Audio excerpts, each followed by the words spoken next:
Arte fora da bolha.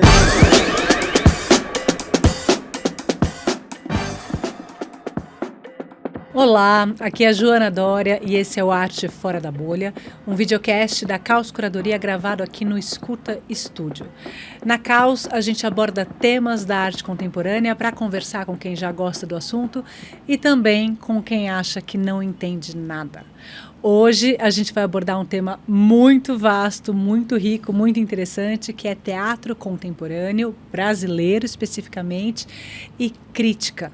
Para isso, a gente está recebendo o Hamilton de Azevedo, que é um querido pesquisador, crítico, professor, ele é doutorando em artes da cena pela ECA USP, é bacharel, especialista e mestre pelo Célia Helena. Ele é o idealizador da plataforma crítica Ruína Acesa, onde ele desenvolve um trabalho super sensível de pensamento crítico voltado para o teatro independente, o teatro de grupo, a dramaturgia brasileira, a cena contemporânea. Bem-vindo, Hamilton. Muito obrigado, João. Prazer enorme estar aqui. Muito gostoso. Alegria nossa te receber. A gente acompanha demais o seu trabalho na Ruína Acesa e sua trajetória de bastante tempo. Bastante. Então, ótimo. Olha, acho que para começar, a gente podia partir da sua trajetória e de como você entende essa prática da crítica da maneira como você habita. Só contextualizando, o Hamilton, no seu campo de atuação, articula crítica, mas também pesquisa e mediação de público, sim, né? Sim. Eu sinto que essa relação com mediação, ela atravessa muito meu pensamento em crítica, porque tem uma questão que a gente sempre fala, sempre pensa dentro da crítica, eu pelo menos, acho que muitas colegas também, que é para quem a gente está escrevendo, né? Uma crítica está sendo escrita para o artista que fez a obra, para o público que assistiu, para o público que não assistiu. Então, tem toda essa relação, é quase um tripé mesmo, né? Assim, entre a obra, aliás, quase um quadrado, talvez. É a obra, o artista, o público e a crítica, né? E esses caminhos. A minha formação é em teatro, como você falou nessa breve apresentação, que é também uma coisa variável na crítica, né? A gente tem uma tradição de uma crítica teatral de pessoas que vêm do jornalismo e depois se especializam na área das artes cênicas. E também temos muitas pessoas que são artistas e se tornam críticos ou artistas da crítica. Tem casos no Brasil de agrupamentos que são de artistas que decidem fundar um coletivo para pensar a crítica localmente. Mas no meu caso é isso, eu venho dessa formação, cheguei a atuar profissionalmente muito pouco, dirigi uma obra só e desde 2017 me coloco como crítico, como uma função principal, entendendo a crítica como a minha poética, a minha forma de estar no mundo, o meu modo de olhar para as coisas e como um ato criativo mesmo, assim. Acho que eu diria que o meu projeto de crítica e aquilo que eu acredito tem a ver com essa possibilidade autoral, né? O Sábato Magaldi, que foi um grande crítico brasileiro, ele tem uma frase no artigo A Função da Crítica, que ele coloca que a crítica almeja o estatuto de obra de arte. E eu gosto de pensar nisso como um material que ele é uma criação, uma cocriação, uma criação dependente, porque vem de uma outra obra, uma criação derivativa talvez, mas que constrói esse diálogo, essa ponte, e dá inclusive o nome de Ruína Acesa do meu projeto, porque eu li uma vez num texto que eu não me lembro qual é, num grupo de estudos, há muitos anos, a imagem do teatro como uma casa em ruínas. E tem todas as metáforas, né, da vela, a chama da vela, que enquanto ilumina se gasta. E eu pensei na crítica como esse lugar incandescente, né, depois que acabou, o que ainda resta brilhando e como isso pode seguir reverberando. É uma grande ideia de como fazer com que a obra não acabe no momento que ela termina. E a mediação, acho que trabalha um pouco nesse lugar. Os projetos que eu tenho de mediação são de debates para começar um papo antes e também estender depois, para a gente ficar com aquela obra na cabeça, criando relações com aquilo que a gente vive, aquilo que a gente vê, aquilo que a gente escuta. De repente, do nada, ela volta para a gente, se ressignifica. Então, acho que o meu trabalho gosto de pensar que atua um pouco nessa direção. Linda essa imagem da ruína acesa, e para mim que acompanha seu trabalho, enfim, sempre me chama muita atenção desde os seus títulos, ou a maneira como você escolhe, né, assim, essa carpintaria das palavras ao longo da crítica. E estava aqui te ouvindo, achei interessante isso. Como pensar isso? Porque então é de fato um exercício de criação quase dramatúrgico, né, a partir de um trabalho, pensar que você vai falar ao mesmo tempo com esse artista, com essa artista, esse coletivo, com o público que assistiu o trabalho, também foi atravessado por isso, também teceu suas próprias considerações, mas também esse público que não viu. Então, aí é um outro nível de mediação, que é o acesso a esse trabalho, né, por quem não viu, se dá pela mediação do seu texto. Isso é um lugar muito interessante. O Sábato Magaldi, nesse mesmo artigo, ele elenca uma série de funções da crítica, e uma ele coloca como registro. Né, quando a gente vai estudar teatro, é muito comum que a gente estude espetáculos, principalmente anteriores a gravações em vídeo e tudo mais, que tem uma trajetória longa disso. A gente se pauta um pouco pelas críticas para visualizar o que era o espetáculo, de algum modo a recepção do espetáculo. Evidente que isso tem um problema, porque também quais críticas que permanecem, né? Tem um dado hegemônico de gêneros que são esquecidos, deixados de lado, e tem certas coisas que permanecem. Então existe uma historiografia da crítica que também tem seus problemas e que estão sendo observados, temos pesquisadores olhando para isso, mas ao mesmo tempo tem uma coisa fundamental que eu aprendi a duras penas, que a crítica nunca vai dar conta de um espetáculo inteiro. Porque primeiro que uma obra é muita coisa, sempre, mas existe algo que é inapreensível, que é muito intraduzível. Então, quando você vai registrar na palavra, você está fazendo uma tradução, e toda tradução é uma traição. A própria a Josette Ferral, que é uma pesquisadora franco-canadense, ela coloca num artigo que ela está falando sobre a crítica, ela diz que toda crítica é uma traição. Então, a gente escolhe também como trair. Né? E nessas escolhas de para quem a gente está escrevendo, também é essa escolha de eu vou dar um contexto, eu vou descrever, mas e se a obra tem uma grande revelação, seja dramatúrgica, seja na encenação? Será que eu coloco isso no texto? Porque alguém pode ler antes, e daí talvez eu esteja pré-determinando uma visão da experiência e tudo mais. Mas o que eu sinto de mais fundamental nisso tudo, e talvez primordial para o exercício da crítica, é olhar a obra pelo que ela é, não pelo que a gente gostaria que ela fosse. Porque a gente pode assistir e ter um monte de ideia, mas não é a gente que está fazendo. Então, como olhar para ela? A Susan Sontag, que é uma pesquisadora super importante, né? Tem livros sobre fotografia, sobre imagem, sobre representação. Tem um ensaio que se chama Contra a Interpretação, e ela está defendendo um pouco como seria essa crítica, observando as obras, não só a crítica, mas a recepção. E ela diz de sentir a luminosidade das coisas a luminosidade das coisas como elas são, a luminosidade que as coisas já têm. Né? Ela fala da transparência necessária. Então é isso, assim, é olhar para uma obra e tentar entender. Vou citar mais uma pessoa aqui, que é o grande professor Antônio Cândido, né?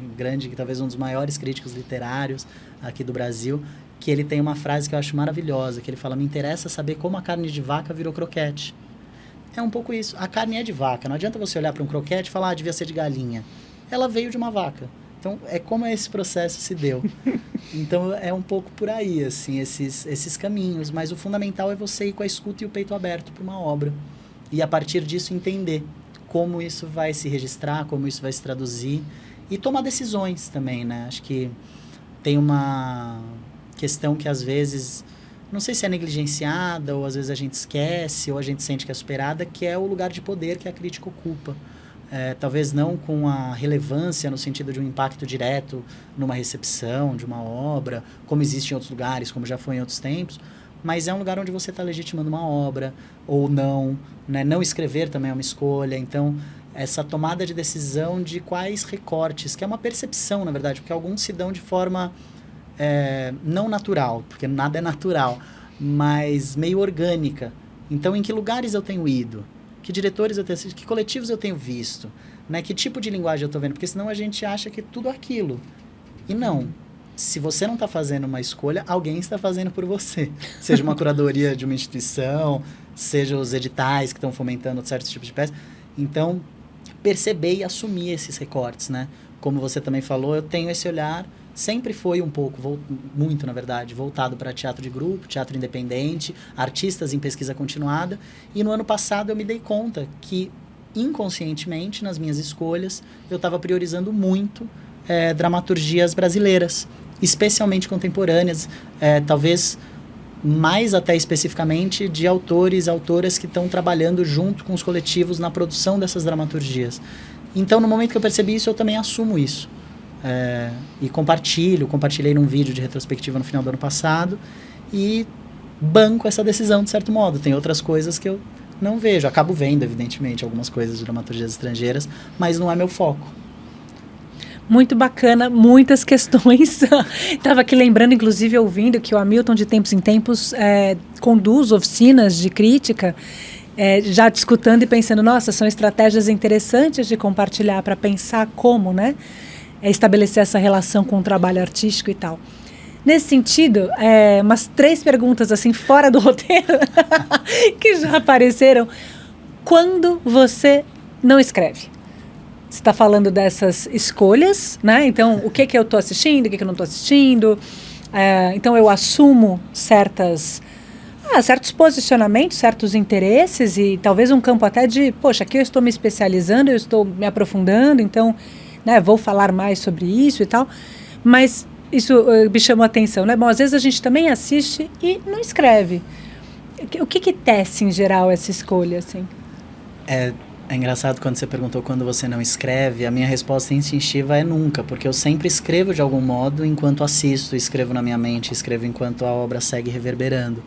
Agora, no ano passado eu assisti a mais de 150 trabalhos. Então, tem uma questão de tempo, de fato, de uma seleção do que eu vou escrever.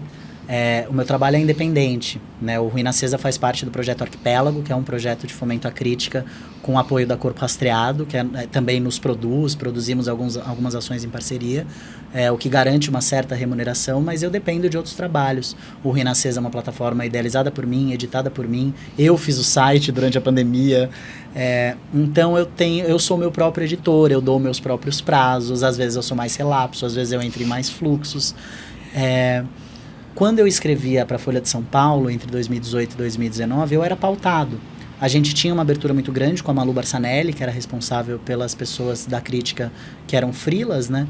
A gente tinha uma liberdade, mas ao mesmo tempo, às vezes surgia, falava, Milton, tem essa aqui para escrever, você vai? E eu ia, porque daí era um lugar de trabalho mesmo, com remuneração, né? Então, a relação se dava de outro modo. Agora, para mim, né, assim, para mim é ótimo, mas para o Ruína Acesa, passa por outros lugares de decisão. Eu sinto que eu tendo a escrever muito quando obras me mobilizam profundamente, e aí às vezes já é uma escrita quase em fluxo que já sai,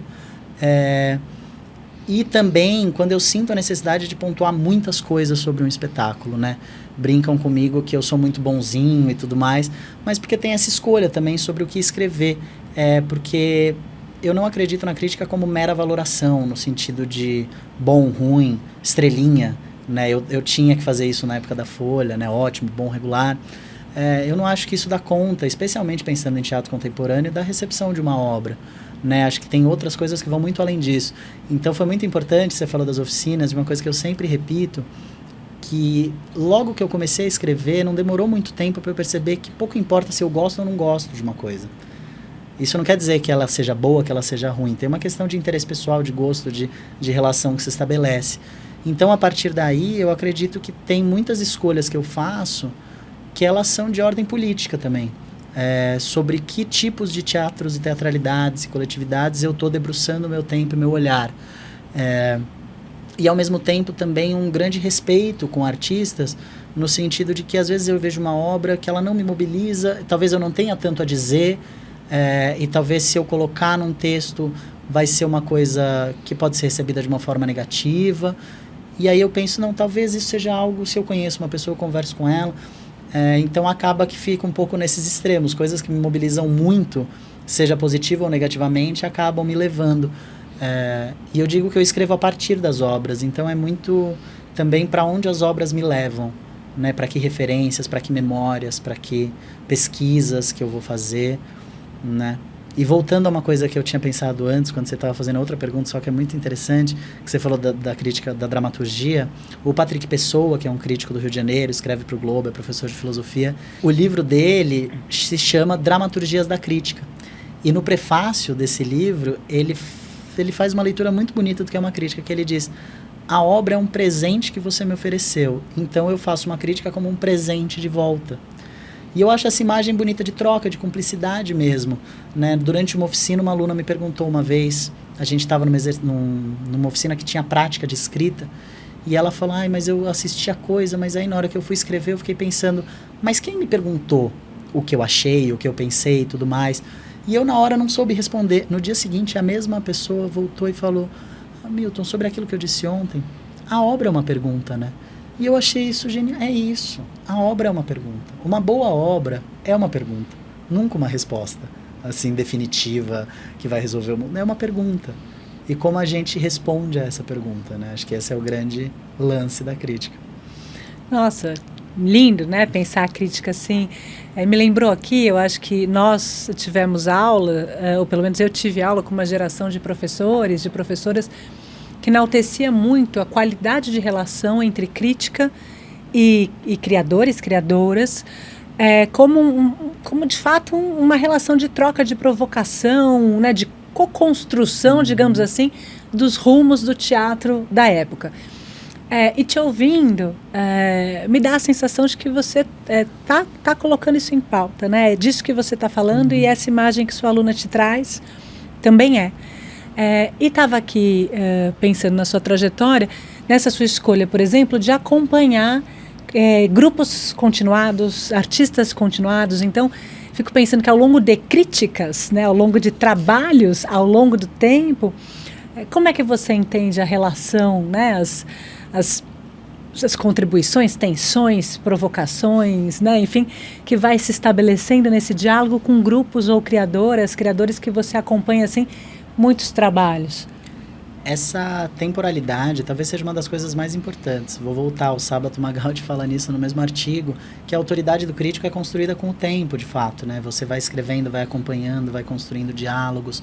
Então, essa possibilidade que a gente tem em São Paulo, que é muito singular, ainda que problemática no sentido do alcance das políticas públicas, independente da limitação disso, a gente tem uma política de fomento que permite que uma série de grupos realize esses trabalhos que vão se acumulando de algum modo, né? E também vão se transformando.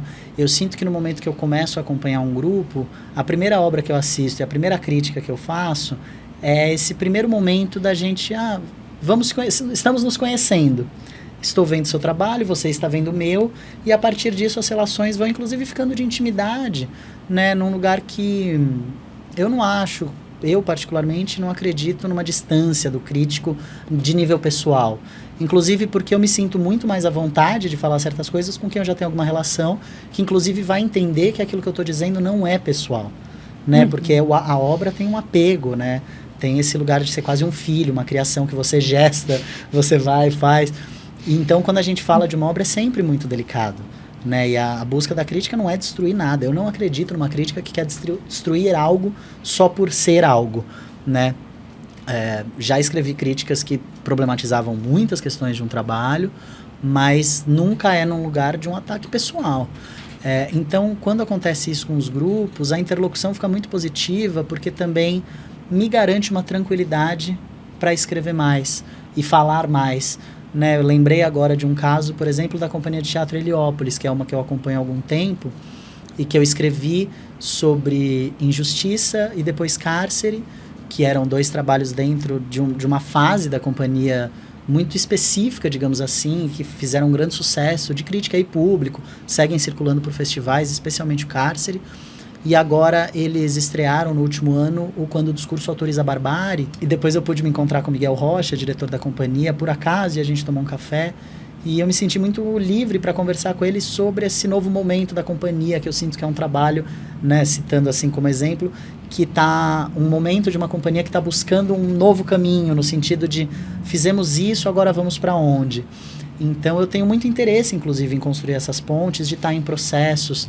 Agora, durante o Farofa no Processo, que é uma grande mostra da Corpo Rastreado, eu pude trocar com artistas que eu já acompanho há algum tempo, outras pessoas que eu estou conhecendo agora, mas com uma grande liberdade de falar sobre os processos nesse momento embrionário, muitas vezes, né? Por exemplo, o Alexandre Dalfarra, que eu tenho uma fortuna crítica muito grande de trabalhos dele dentro e fora do tablado, e agora ele está com Serra Pelada, então já se constrói uma relação onde eu quero ver o que essa pessoa está fazendo e de algum modo essa pessoa também quer ouvir o que eu tenho para dizer a partir disso. Eu acho muito rico e eu fico muito feliz de poder acompanhar esses panoramas, né? Tem grupos que eu já tenho 3, 4 críticas escritas nos últimos anos, né? O Bonde, que é um coletivo de teatro negro, eu tenho crítica dos 2 primeiros trabalhos, agora do último da trilogia da morte, que é o Bom Dia Eternidade, estou querendo escrever ainda. O Legítima Defesa eu tenho também desde o primeiro trabalho escrito. O próprio Núcleo Bartolomeu de Depoimentos, também escrevi muito. Felipe Hirsch com os Ultralíricos. E isso vai gerando, de fato, um espaço de troca e abertura que eu acredito ser muito positivo. Eu acho que a crítica ela deve andar irmanada com o teatro, né? Uma crítica ela existe. Um bom teatro pode existir sem uma boa crítica, mas é muito difícil uma boa crítica existir sem um bom teatro. Bom não no sentido de bom ou ruim, mas de alguma coisa vigorosa, pulsante, viva. Forte, né? Forte, assim, movimento isso. E tal. Então eu fico muito feliz de acompanhar a cena de São Paulo e conseguir caminhar junto, repensando coisas, inclusive, né? Percebendo esgotamentos, repetições, recorrências e singularidades e, enfim, todos esses caminhos que a cena teatral tem, especialmente em São Paulo, né? Eu falo dramaturgia brasileira, a gente fala muito brasileiro, mas tem esse recorte geográfico que 90% das obras que eu assisto, que eu tenho como referência, são da cidade de São Paulo. Então também é uma cena paulistana, enfim. É um polo, tem muita coisa, mas também tem muitos teatros acontecendo no Brasil que a gente perde de vista. É bom sempre localizar também, para a gente não esquecer disso, né? Com certeza. Você acha, nesse sentido só da questão geográfica, porque a circulação de espetáculos, às vezes ela é mais difícil, mais custosa, talvez um pouco mais inviável, justamente nesse circuito que nos interessa tanto, do teatro de grupo, do teatro independente. Então, às vezes você pode ter grandes produções, né, que circulam mais, e grupos que ficam um pouco penando para conseguir fazer um trabalho, ter uma existência mais expandida no território nacional mesmo. Mas no sentido da dramaturgia brasileira, que te interessa tanto, contemporânea, você acha que a gente tem nos últimos tempos conseguido, nem que seja pensando aqui, né, na nossa região, na produção dos espetáculos em São Paulo, nas escolhas dos textos encenados, essa diversidade tem se ampliado? A gente está conseguindo encenar aqui mais textos de autores e autoras de outras regiões? Ou você sente ainda que a gente fica muito ensimesmado? Olha, Joana, eu acho que essa é uma pergunta que eu teria que voltar até para entender de onde estão vindo dramaturgias, porque é uma coisa que eu nunca tinha pensado. Eu acho que a gente está muito acostumado a ver parcerias recorrentes de pessoas dramaturgas com grupos. Muitas vezes a pessoa é inclusive do grupo.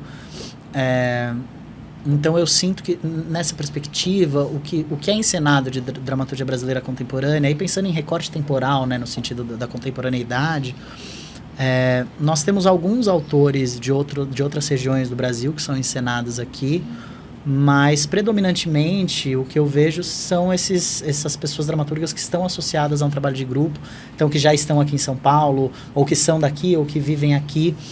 Eu não vejo muito... Evidente, a gente tem esses casos, já não é mais tão contemporâneo, mas de um Ariano Suassuna, que é muito recorrente, mas dessa nova geração, assim, eu sinto que é mais quem está fazendo esse esforço com um grupo ou com artistas numa produção para vir para cá com algo que está sendo montado fora.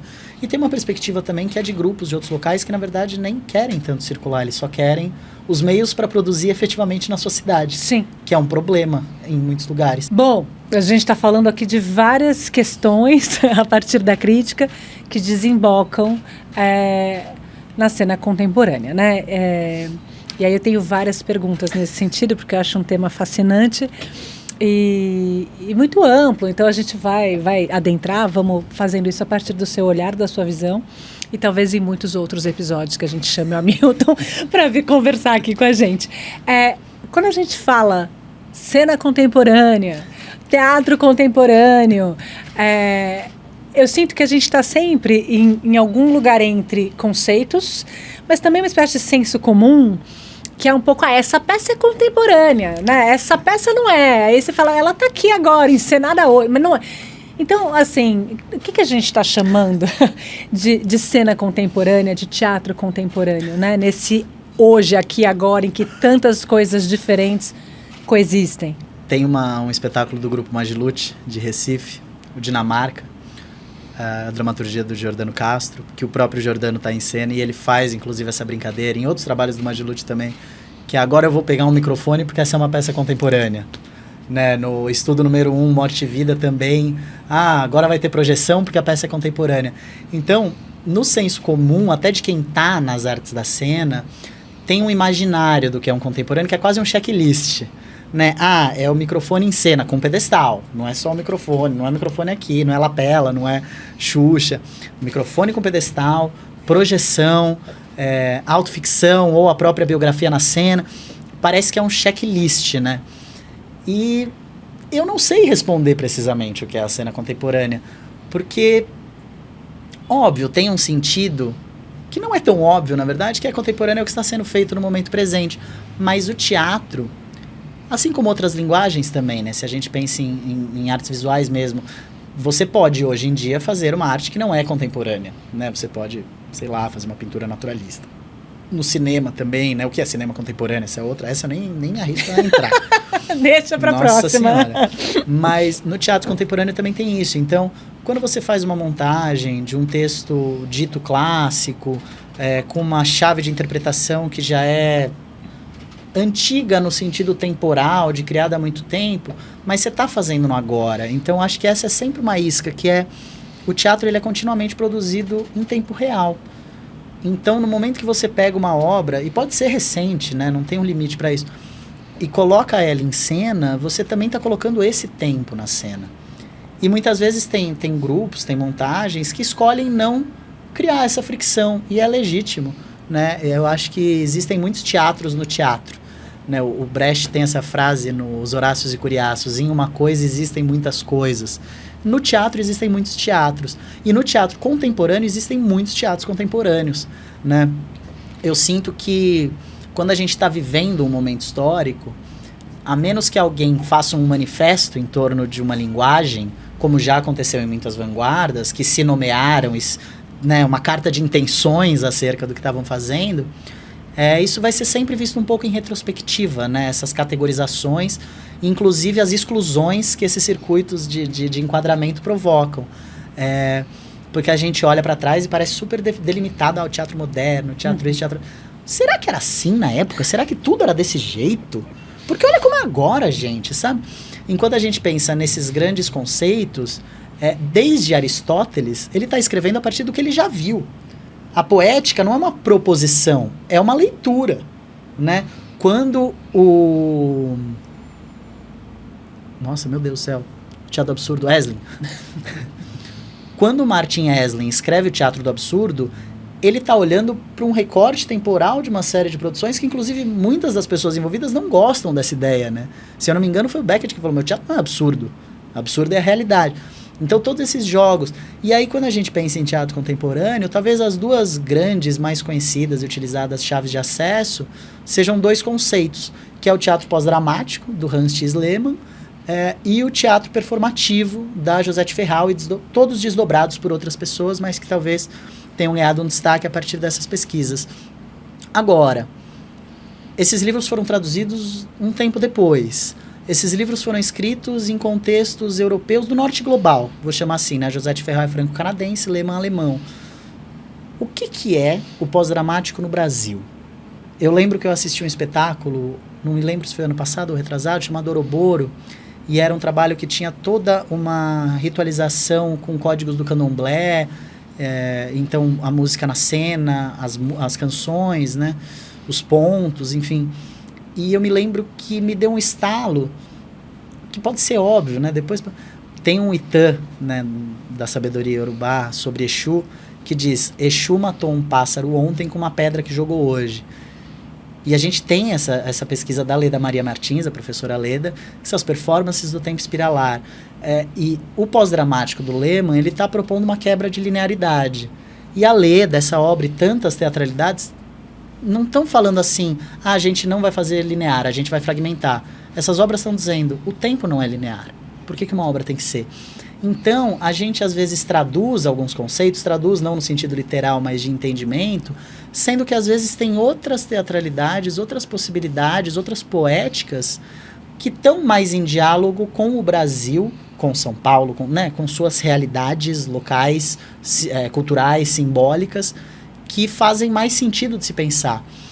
Então, delimitar a cena contemporânea é uma grande complexidade, porque eu sinto que é um grande caldeirão, né? Mas o que eu acho é que tem essa perspectiva de reorganização do existente, né? Uma proposta híbrida de linguagens, de códigos, e ao mesmo tempo uma grande penetração, um atravessamento do teatro com teatralidades da vida.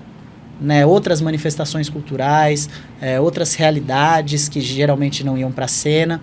Então, quando a gente fala em cena contemporânea, eu sinto que a gente está falando ao mesmo tempo de temas, mas essencialmente de linguagens, de construções de cena, né, desses como uma ideia, um desejo se materializa e quais recursos são mobilizados para que isso decante em uma forma que vai ser fruída, né, percebida, sentida, experienciada pelo público, seja lá quem for o público, porque também tem isso.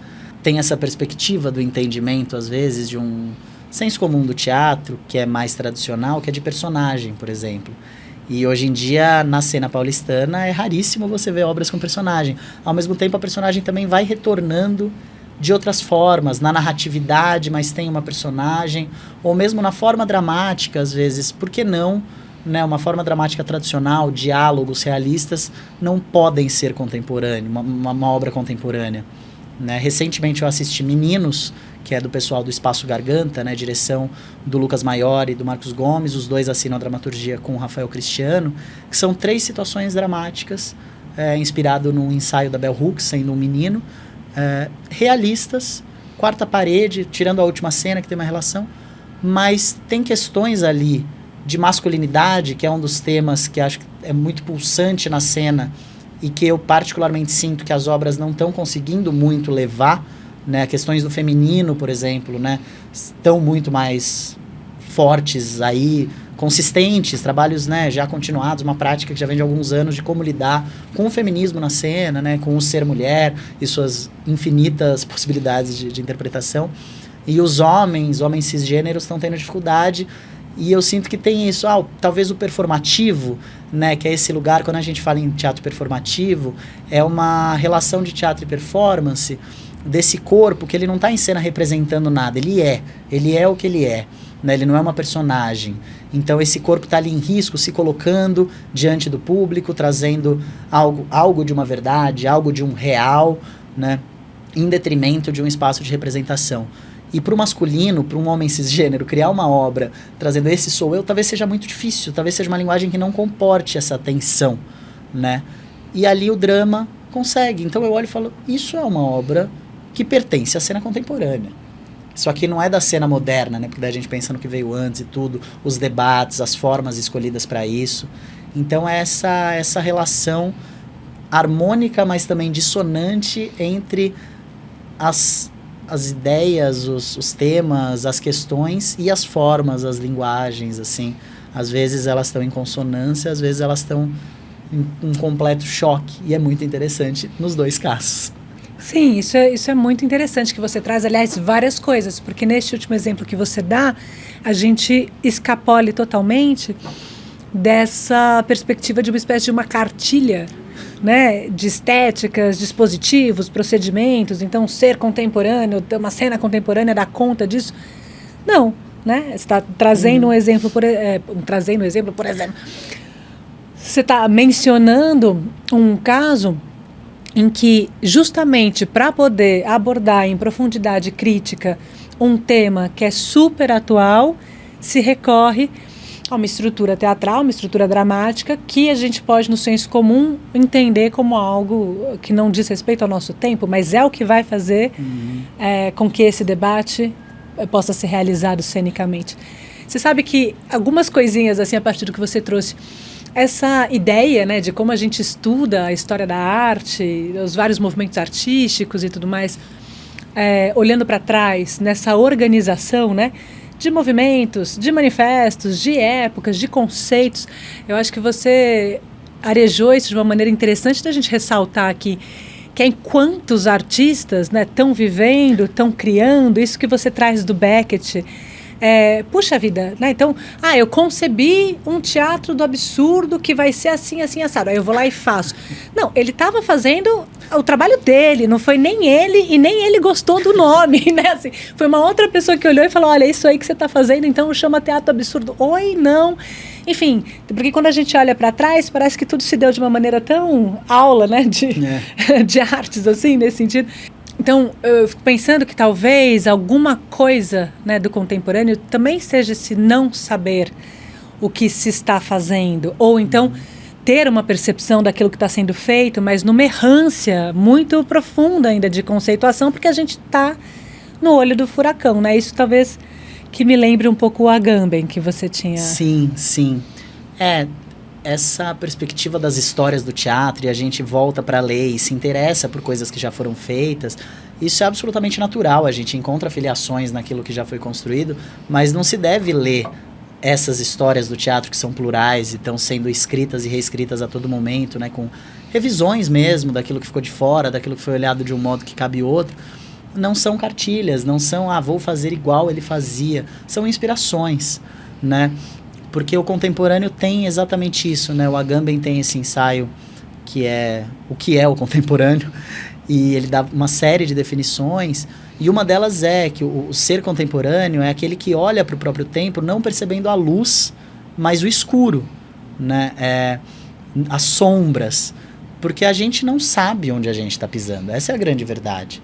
Então, se a gente quer fazer um exercício, eu acredito que isso na cena contemporânea teatral tem se revelado muito interessante, talvez quase, não diria norteador, eu gostaria até que fosse mais, mas é esse exercício de imaginação radical, né, de como pensar futuros, pensando presentes, revisitando passados, mas fazendo esse jogo de fato, assim, de olhar para esse agora, pelo que ele é e do avesso que ele é. Que ele me lembrou uma frase do Eduardo Galeano, inclusive, o autor uruguaio, que ele diz que a história é um profeta com o olhar voltado para trás. Pelo que foi, contra o que foi, anuncia o que será.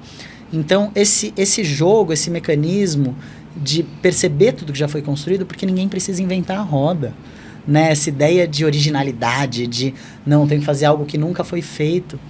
Gente, tudo que a gente pensou, talvez alguém já tenha pensado muito parecido.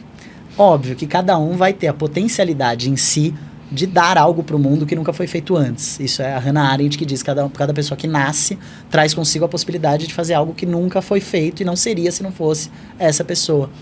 Mas não é para ter pressão sobre isso. É para olhar e falar, nossa, tudo isso já foi feito, como eu posso me alimentar disso? E olhando para esse momento histórico, para esse agora, entender que já tem um chão muito sólido de onde eu posso, um chão e um edifício, de onde eu posso saltar para um voo ou para uma queda. Né? Porque acho que tem essa perspectiva também do risco, de encarar o abismo desse não saber aquilo que está se construindo. Um não saber coletivo, talvez, um não saber coletivizante, um não saber juntos, assim. Agora, eu sempre fico um pouco nessa inquietude, inclusive quando eu estou fazendo teatro no sentido de criadora, mas também de público, assim, ou de leitora, ou de... Para onde isso aponta? Para onde isso aponta, né? A gente olha para trás, maravilha, vamos. A gente atualiza o presente, maravilha, vamos. E para onde isso aponta? Como é que você está sentindo isso? Porque a pessoa vê 150 peças no ano. Eu não vejo. É uma assiduidade, assim, muito intensa, né? Que notícias a gente está tendo disso, assim? Não, e só além das 150 por ano, eu me lembro, eu fiz parte da comissão do Prêmio Zé Renato, né, um edital super importante aqui da cidade, onde lemos 500 projetos. E em uma das reuniões, a gente teve uma comissão muito boa de debates, de fato pensar sobre a lei, sobre a aplicação dos recursos públicos, para onde está indo, os recortes sendo contemplados. Então foi muito frutífero, os nossos debates eram muito ricos. Em um momento eu falei, gente, não lembro quem trouxe esse debate para discussão, se fui eu, se foi a Dodi Leal, que era presidente, mas que era exatamente isso, de a gente não tem um projeto que está apontando para um porvir. E assim, evidente, o teatro não tem que nada, né? Nenhum artista, cada artista deve fazer aquilo que bem entender, desde que não seja racista, machista, homofóbico, transfóbico, gordofóbico. Mas dentro da perspectiva de temas e linguagens, muitos teatros podem coexistir pacificamente. E que bom que existam, e espero que tenham público e sigam tendo, né, muitos gostos diferentes, alcances diferentes. Mas tem esse desejo, né? Porque talvez o teatro seja uma das formas mais bonitas que a gente tem de imaginar juntos. Né? A gente está ali no mesmo tempo e espaço e vivenciando aquilo, e cada um sentindo de um jeito, mas para onde vamos? Agora, é evidente que isso que eu acabei de falar também, né? A liberdade da artista e tudo mais, ela tem que ser debatida numa perspectiva histórica, né? Tem essa grande frase, hoje em dia algumas pessoas seguem utilizando de forma, na minha opinião, leviana, que, mas o ator pode tudo, o ator é aquele que pode tudo. De fato, deveria ser, mas historicamente, quem sempre foi o ator, o diretor, o dramaturgo que pôde tudo? Eu falei no masculino de propósito, porque foram homens cisgêneros brancos. Então, como a gente olha para isso numa perspectiva de reparação, sim, reparação histórica, e entendendo esse momento como um movimento de fato, olhar para esse passado e entender essa dívida, de certo modo, né, que não é pessoal, é uma questão estrutural e estruturante da nossa sociedade. Né? O racismo é estruturante da sociedade brasileira. Portugal acabou de dizer, nós temos uma dívida histórica. Eu quero ver quando eles vão pagar essa dívida histórica, assumir, bonito. Então, não sei se tenho tão boas notícias quanto a esse imaginar futuros. Eu acho que eu tenho visto, por exemplo, muitas coisas de distopias climáticas. E aí eu me lembro sempre do subtítulo da versão brasileira do Realismo Capitalista, o livro do Mark Fisher, que na versão original é uma frase da Margaret Thatcher, né, que é não há alternativa, there is no alternative, que ela falou isso. E na tradução eles utilizaram uma frase de uma autoria meio debatida, algumas pessoas falam que é do Slavoj Žižek, que é mais fácil imaginar o fim do mundo que o fim do capitalismo. E isso é uma coisa muito brutal, porque parece que o nosso horizonte está muito estreito, a gente não consegue explodir essas caixas, né? E é difícil. Então, quando a gente vê algo que consegue, de algum modo, fazer essa relação... Eu lembro, por exemplo, um trabalho que eu até citei brevemente antes, que é o Bom Dia Eternidade. O trabalho do Bond, que são 4 artistas, 3 atores e uma atriz, jovens, e eles contracenam com 4 pessoas mais velhas, com mais de 60 anos, músicos pretos. E tem um debate na dramaturgia sobre uma reparação. A base da linha narrativa, digamos assim, de um dos fios condutores do espetáculo, tem outros, é uma restituição de posse, tem toda uma relação com outros períodos da história brasileira.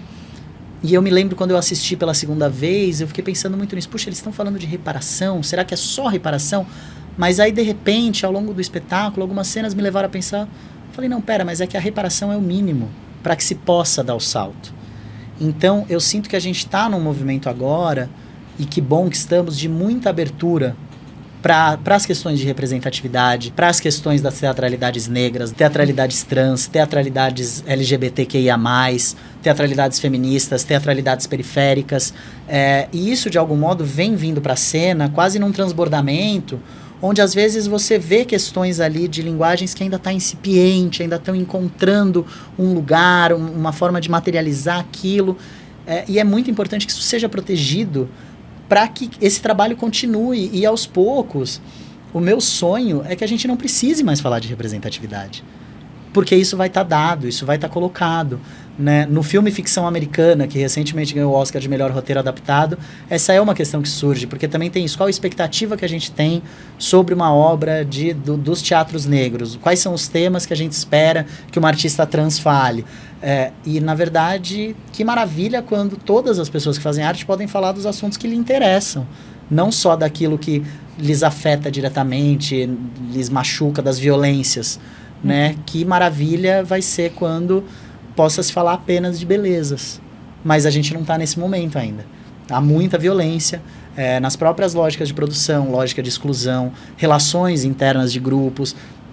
A gente está num momento onde muitas coisas estão vindo à tona e que bom, que pena que isso ainda acontece, mas que bom que agora isso minimamente se coloca em debate, porque são questões de ordem ética, de ordem política, de ordem social, e que no momento que elas conseguem ser superadas é muito difícil de dizer, mas encaradas de frente, a gente pode efetivamente discutir estética, discutir a produção artística, que é o mais interessante, é o mais gostoso. É saber como dores se transformam em cena, como beleza se transforma em cena, como violência é levada na cena. Acho que é por aí, assim. Não tenho boas notícias do agora, talvez, de ver muitos espetáculos que tratam de questões políticas numa chave que é muito, não diria nem pessimista, talvez realista, pragmática, mas que eu vejo um movimento de tentativas e buscas de também falar de outras coisas e encontrar os modos para falar dessas coisas, assim. E só um adendo sobre essa questão que eu disse, assim, para não ser mal interpretado, porque não foi minha intenção, que eu falei de formas incipientes, não é uma questão da qualidade do trabalho, não é uma questão do refinamento, de, não, depois eles vão fazer algo bonito, não, mas é uma questão, de fato, de muitas vezes pessoas jovens que estão ali descobrindo no fazer como fazer. E isso se revela na cena, o que é inclusive muito interessante você ver na cena esse processo incipiente de algo que ainda não decantou, não se formalizou de uma forma mais fechada, ainda está super poroso. Então, na verdade, né, não é incipiente no sentido de frágil ou de fraco ou de... Né, não, é só isso. Uma coisa que está se encontrando, né? Exato. Acho que quando a gente estava falando ali da própria questão do Beckett, né, e dessas nomeações do que estamos fazendo, o tempo agora, os processos artísticos, eles se derramam no tempo, né? Assim, então, uma companhia, um artista também começa a tocar em estratégias novas, temas novos, isso também vai maturando, né? Acho que, enfim... Nossa, quanta coisa, maravilha! Eu acho que até algumas das questões que eu ia te fazer, elas já foram aparecendo. Acho que uma das questões que eu ia trazer, mas acho que está na sua fala, mas só para a gente pontuar algo que eu acho que você diz de uma maneira bem nítida, assim, em sala de aula, né, eu dou aula de interpretação, dirijo coletivos bem jovens nesse contexto de faculdade e tal, essa inquietude em relação a esse debate da representação e da representatividade está chegando muito forte, né? E fico sempre tentando pensar assim, tem o contexto, eu acho, pedagógico, que ele tem as suas circunstâncias específicas, né? Você não contratou um elenco, você não é um teatro de grupo, ou você não fez um casting, né, para, enfim, determinadas atrizes, atores fazerem parte daquele projeto, e por vezes você pode entender, eu acho, dentro desse contexto, que trabalhar determinado tema, determinada questão política, social, pode ser mais formativa, mais formador, do que não trabalhar determinada questão, né? Porque estou falando assim, às vezes a gente estava fazendo um projeto que tratava de processos migratórios contemporâneos, então tinham questões muito violentas, era um trabalho muito épico, a própria dramaturgia já se pressupunha muito épica, então não tinha um perigo, digamos, estético, assim, de colar no meu corpo, porque isso já estava um pouco resguardado pela própria qualidade do texto, assim, no sentido das escolhas do autor, no caso. Mas é uma questão relevante. Bom, tudo bem, né? Quem conta que história, quem faz que história. E só estou trazendo um pouco esse contexto pedagógico, porque quando a gente está falando de um contexto profissional, a gente está falando de muitas questões que confluem, inclusive quem é empregado, né, assim, de ter emprego, sim. Quem recebe cachê, quem ganha visibilidade na sua trajetória profissional. Enfim, você tem uma rede de complexidades assim, de uma outra natureza. Mas algo que você já apontou na sua fala nesse sentido é essa relação entre ética e estética e, inclusive, uma reflexão e um posicionamento, né, diante dessas questões no tempo atual, neste tempo histórico em que estamos, porque seria lindo que isso não fosse uma questão, né, que essa desigualdade de representações não tivesse presente. Eu sinto que a gente pode até pensar em exemplos muito cristalinos, assim, dos últimos anos, da última década, talvez, de casos onde se repensam as coisas, né? Questões são apontadas e no momento presente se olha de novo para algo que antes talvez fosse naturalizado e não deve mais ser, né?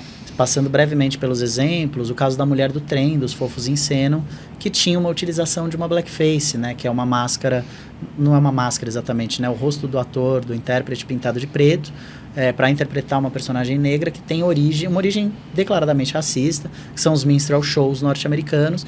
O espetáculo fazia uso disso num outro contexto, né? Não era uma escolha para ser racista, mas isso foi apontado, já tinha sido apontado numa época, num debate, há muitos anos antes, né? Isso aconteceu em 2013, e no momento que isso é trazido à tona, se faz um grande debate a partir disso, e o grupo deixa de utilizar esse recurso. Uns anos depois, a gente tem a criação do Monarte, o Movimento Nacional de Artistas Trans, com algumas demandas, um manifesto, e eu acho que o principal, assim, que sintetiza parem de nos interpretar por 30 anos, ou seja, pessoas cis interpretando personagens trans, travestis, não binárias, porque assim nós não vamos ser mais o país que mais mata a população trans do mundo. E isso foi a Renata Carvalho, uma das expoentes do Monarte, né, atriz.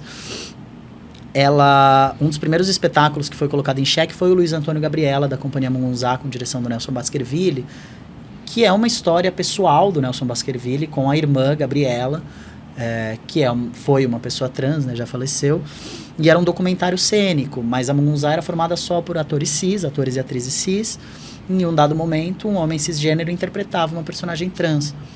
Depois de um tempo, o espetáculo reestreia, agora contando com a Fábia Miraços, uma atriz trans, no segundo ato, no sentido de entender que está falando da transição. E eu não estou dizendo que está tudo resolvido, que o espetáculo, então é só colocar uma pessoa, não é.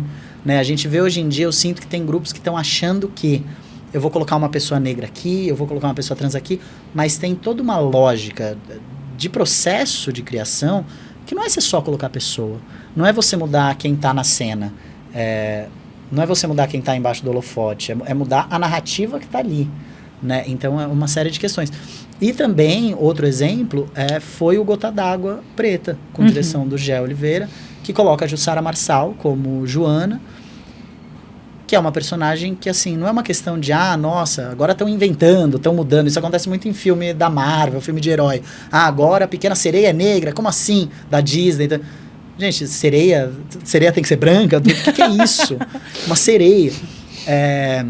Então, e não é esse caso, porque você olha a dramaturgia de Gota d'Água, de Chico Buarque e Paulo Pontes, tem uma perspectiva ali de uma descrição de uma realidade que é periférica, e essa mulher, muito provavelmente, deveria ser pensada como uma mulher negra pelo próprio contexto, né, da obra. As próprias circunstâncias históricas nacionais, isso. Né? O Gé, já ouvi ele falando um pouco sobre isso, ele fala, se a gente pensar logicamente, né, no Brasil, nesse tempo e tal, essa mulher é preta. Por isso que ele diz que é uma restituição do imaginário.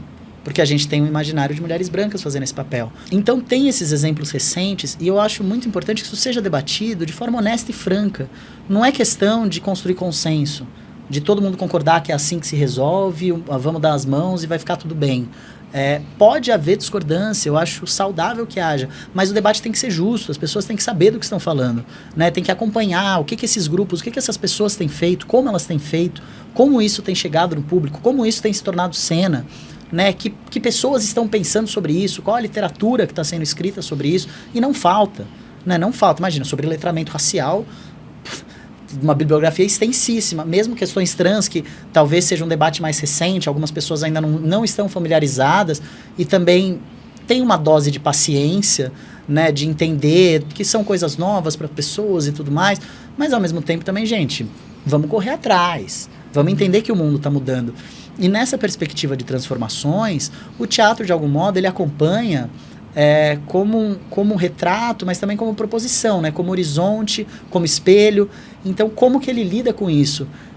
Ou seja, nessa perspectiva pedagógica, eu acho fundamental que esse debate esteja colocado em sala de aula. Inclusive porque, geralmente, quando se vêem essas questões, o que eu tenho sentido pelos debates que eu acompanho é que geralmente são questionamentos vindo de pessoas cisgêneras brancas. Então, que maravilha que em um dado momento, eu, que sempre fui o universal, né? O homem universal, o homem cisgênero, branco, de repente eu olho e falo assim, eu não sou universal. Eu sou um homem cisgênero, eu sou branco. Porque, não, teatro, antirracismo, não, peraí, vamos entender branquitude. Em vez de olhar, não, vamos entender branquitude. Né? Eu sou um homem, vou estudar feminismo, não, deixa eu estudar masculinidade também, deixa eu perceber como ser o ser homem, o que é o ser homem. Como isso me atravessa. Então ele faz com que a gente, sujeitos universais, e outros recortes também, né? Tem muitos recortes nessa interseccionalidade, assim, raça, classe, gênero, geográficos, tem muita coisa nesse caldeirão. E é importante que a gente se perceba dentro desses recortes para entender. Porque se a gente só fica se olhando nessa perspectiva de uma transparência, como se meu corpo não tivesse nenhum significante, eu entro em cena e só vem uma personagem. Eu passei por isso recentemente. Eu escrevi num texto, alguns anos atrás, sobre o que eu chamei de, na época, a performatividade indesviável de um corpo trans. Pelo fato de um corpo trans entrar na cena e muitas vezes você já associá-lo. Eu estava falando, inclusive, do Manifesto Transpofágico da Renata Carvalho, que é, inclusive, algo que está na dramaturgia. Ela diz, onde eu vou, o meu corpo chega antes. É o início do espetáculo. Mas aí eu estava num debate que tinha uma outra pessoa trans, tinha outras pessoas trans, e quando eu falei isso, ela estava do meu lado, ela olhou e falou até melhor, falou assim, mas todo corpo é assim. Todo corpo é lido pelas suas marcas. Todo corpo tem marcas indeléveis que a gente tem um imaginário que faz uma leitura sobre eles. Então, no momento que a gente faz isso, que a gente se racializa enquanto branco, se generifica enquanto homem cisgênero, a gente vai pensando e vai entendendo que é um debate profundo sobre quem a gente é nessa sociedade e como isso se representa, né? Como eu disse, ninguém tem que nada e talvez a gente possa tudo, mas talvez não deva. De certo modo que, assim, se a gente tem uma escolha de fazer algo, pelas circunstâncias, às vezes grupos nascem de uma determinada circunstância e tem o seu recorte, mas tem uma responsabilidade, perceba isso, né? Porque um exercício que eu tento fazer, às vezes, é de olhar para uma obra e falar, tá, isso é uma obra de teatro branco. Porque a gente está acostumado a falar de teatro negro.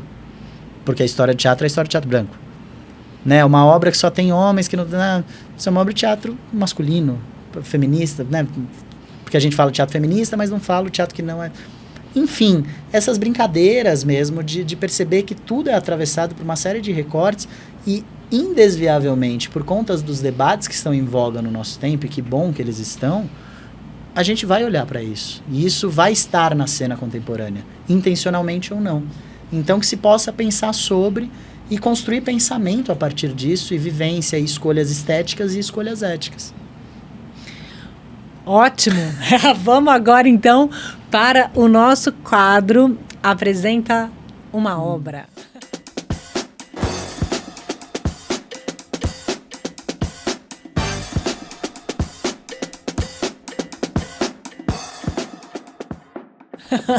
Momento de escolha difícil para um frequentador teatral e de múltiplas linguagens artísticas, mas... Eu fiquei muito em dúvida. Pensei em trazer um livro para não me comprometer. Pensei em trazer trabalhos que eu já citei brevemente. Então eu vou trazer um processo que eu torço muito para que se torne uma estreia. Foi assistido durante o Farofa do Processo. É um trabalho que se chama Favela de Barro, da Esquadrilha Marginália, um grupo de Cubatão, aqui no litoral paulista, que é a única cidade da Baixada Santista que não tem praia, né? Cubatão é mangue. Favela de Barro é um trabalho que foi apresentado na Oficina Cultural Oswald de Andrade. Espero que quando esse episódio for ao ar, a Oficina Cultural Oswald de Andrade ainda exista. E, inclusive, o dia que eu fui assistir acontecer do lado de fora, na área externa, e já me impressionou desde o início o elenco se aquecendo e cantando as músicas já do trabalho. Enquanto isso, uns jogavam futebol, brincavam de driblar um ao outro. Começou uma tempestade, a gente se mudou para o átrio da Oswald para assistir, o trabalho atrasou um pouquinho, tudo. E desde o primeiro momento aquilo me atravessou profundamente, dentro disso que eu tenho falado, dessas outras teatralidades da vida social, cultural e simbólica que entram no teatro com uma força muito singular. Algumas das pessoas da Esquadrilha Marginália, pelo que eu entendi, colaboram com o coletivo 302, que é um coletivo mais famoso, talvez, de Cubatão. Eles foram contemplados com o prêmio Shell há alguns anos. Eles têm um trabalho chamado Vila Parise, que conta a história de um bairro de Cubatão chamado Vila Parise. E aí é um grupo que é um dos primeiros trabalhos que eles estão desenvolvendo, que fala um pouco da realidade deles como pessoas jovens periféricas de Cubatão. E é uma cena onde muita coisa se mistura. Ainda durante o aquecimento, todo esse processo de montagem, parecia que o espetáculo já tinha começado. Um dos atores pegou o microfone e ele cantava o hino de Cubatão, enquanto fazia um freestyle no meio das estrofes e trocou a palavra tradição do hino por revolução. E aí, quando o espetáculo começa, você é envolvido por aquilo. Eles começam com uma roda de salves mandando salve para fulano, salve para ciclana, né, abrindo para o público mandar seus salves, então já tem essa energia tocando, não são exatamente instrumentos, é uma panela, é um marmitex de metal, é uma bola de futebol murcha com uma baqueta, com uma música que fica muito na cabeça, que é pode ser de madeirite ou pode ser de barro, pode ser de madeirite ou pode ser de barro, é favela, é favela, é favela. E no meio desses salves entra uma narrativa, eu não vou contar tudo, né, para não me estender, mas entra uma narrativa onde desse lugar muito orgânico das relações interpessoais ali, da roda de samba, né, dessa sociabilidade que a gente vê muito pelo Brasil inteiro, de modos distintos, mas que tem isso, né? Dali nasce uma história super triste, não sei se é real, e tenho pensado que na cena contemporânea, às vezes não me importa se alguém escreveu ou se aquilo aconteceu, né? O lugar, tá em outro lugar. Mas sobre um acidente e tudo mais, e de repente no meio disso surgem imagens absolutamente poéticas no texto, e essas imagens lindas de texto depois se transformam em materialidades cênicas. Então tem uma questão com a pipa, as pipas no céu, e de repente não tem mais nenhuma pipa no céu. Na cena seguinte entra um ator vestindo uma asa feita de pipas rasgadas. Assim, me arrepia de contar. Canções, tem uma coisa, eles constroem de fato as palafitas no palco, com pedaços de madeira, tijolos, uma escada, cantam uma música sobre a água, falando da água que invade barracos na chuva, que sobe dos mangues, que não tem na geladeira. E tudo isso, uma das pessoas intérpretes tem o que eu chamo de uma voz de rezadeira, aquela voz anasalada que puxa, então vira de fato um ícaro, aquilo vira uma oração, vira um mantra, e você vai embarcando de um modo, e depois de repente é a terra que entra no espaço, e eles dançam, tem uma hora do passinho, vestindo Juliette, então tem essa amarração entre o tanto de vida que se vive em determinada realidade, com uma busca por dar forma a isso de uma maneira que talvez só quem vive aquilo consegue. Quem está naquela realidade consegue transformar isso numa cena. Era um processo, não era uma obra pronta. Agora, imagino que eles estão em processo, eu acompanho pelo Instagram deles, e eu espero que em breve estreie, espero que venha para São Paulo. A gente tem uma cena litoral, interior. Muitas vezes as obras de São Paulo vão apresentar, né, em instituições no interior, no litoral, mas é muito raro elas virem desses lugares para São Paulo, subirem a serra, pegarem a Fernão Dias, pegarem... Então é Favela de Barro. É um trabalho que me tocou profundamente por essa...